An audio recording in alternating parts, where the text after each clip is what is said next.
चलो यहाँ देखो, container of large surface area is filled with a liquid of density rho, ठीक है।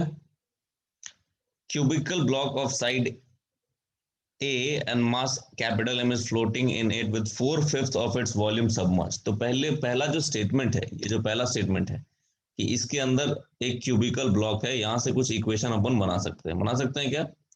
कितना वॉल्यूम सबमर्ज्ड है उसका? 4/5, 4/5 है ना। तो अब बोल रहा है इट क्या है, is floating in it. Floating it का मतलब क्या है? ये रेस्ट पे है, स्टेशनरी है, समझ रहे हो? तो स्टेशनरी है, इसका मतलब क्या होगा? नेट फोर्स कितनी होगी इस पे बताओ? 0। जीरो होगी, नेट फोर्स जीरो होगी। अब इसके ऊपर दो फोर्सेस है, एक तो इसका वेट लग रहा है, वेट लग रहा होगा mg, और दूसरा बॉइंट फोर्स लग रहा होगा, मानते हो? हाँ सर। तो अब ये दोनों फोर्सेस क्या होनी चाहिए? बैलेंस्ड होनी चाहिए। हाँ so buoyant force is equal to its own weight. अब बॉइंट फोर्स क्या होगा? Rho of liquid into volume displace कितना है? 4/5 of its own volume. Yes, बोलो। हाँ सर। इनटू जी, which is equal to mass, which is equal to rho into V into जी।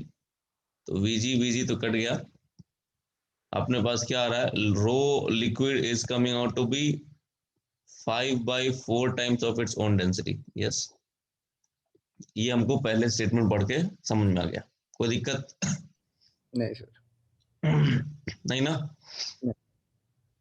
अच्छा, अब जो है सेकेंड स्टेटमेंट पढ़ो, क्या लिखा है? Coin of mass small m is place gently on the top, ठीक है। हाँ उसके सर। ऊपर एक छोटा सा कॉइन रख दिया और ब्लॉक को जस्ट सबमर्ज कराया।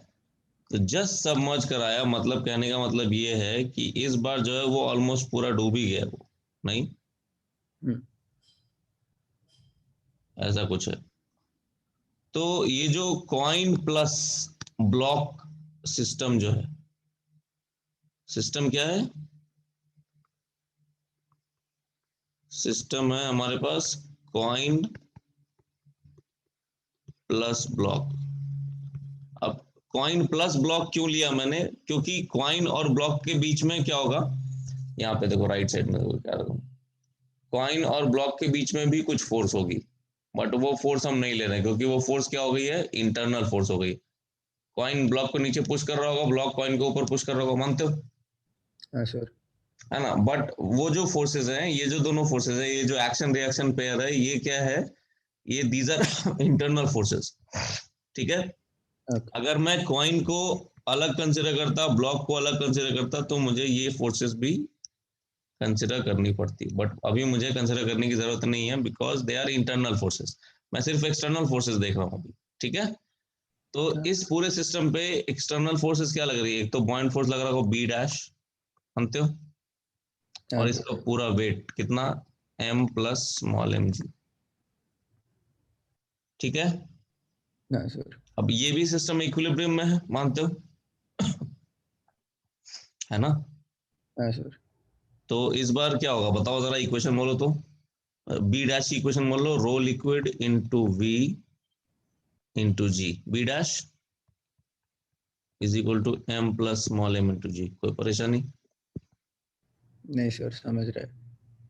चलो, अब रो ऑफ लिक्विड कितना है? रो ऑफ लिक्विड कितना है देखो तो, 5/4 टाइम्स रो हाँ सर। है ना। तो इससे जो इक्वेशन बनेगी, ये मैं हम्म, हटा दे रहा हूं, इससे जो हमारी इक्वेशन बनेगी वो क्या बनेगी बताओ? वो इक्वेशन बनेगी 5/4 times rho V is equal to m plus m into, हाँ नहीं जी तो हट गया। अब रो इंटू वी क्या था? उसका खुद का मास था क्या? एक्चुअली मैंने यहाँ पे गड़बड़ किया, ये मुझे कैपिटल M लिखना चाहिए था, पर ठीक है, समझ गया ना। अब रो इंटू वी क्या है? ये तो कैपिटल M है, मानते हो? हाँ सर। ये चीज कैपिटल M है ना। हमने रो उसका डेंसिटी माना था, वी इसका वॉल्यूम माना था, तो ये M है। हम्म। तो 5m is equal to 4m plus 4m आया। Hmm. m is equal to 4m आया क्या? अच्छा, समझा। समझ गए?